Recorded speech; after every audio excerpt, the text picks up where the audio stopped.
nitwa Nduwarugira Fides nkaba nsanzwe nkora akazi ko kudandaza mu isoko mu Ruvumera. Nari nipfuje kwipfuriza umunsi mukuru abakenyezi nkanje, hama nkuko dusanze tubizi no umunsi mukuru wacu, hama turanezerewe twebwe abamama bo mu Kamenge nkuko mwabibonye, turanezerewe cyane. Ariko dutandukanye n'abandi bakenyezi aho bavuga ngo uno munsi n'umunsi uko abapapa baza guheka abana, abapapa baza kuvoma, abapapa baza gusasa ibitanda.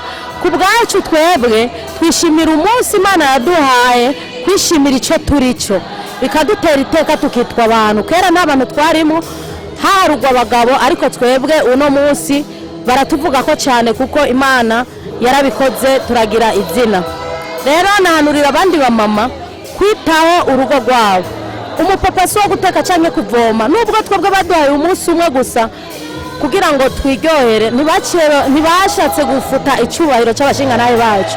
Abashingantahe bacu babwirizwa kugumana icyubahiro cyabo nk'uko ijambo ry'Imana bivuga ko ari bo mutwe w'urugo.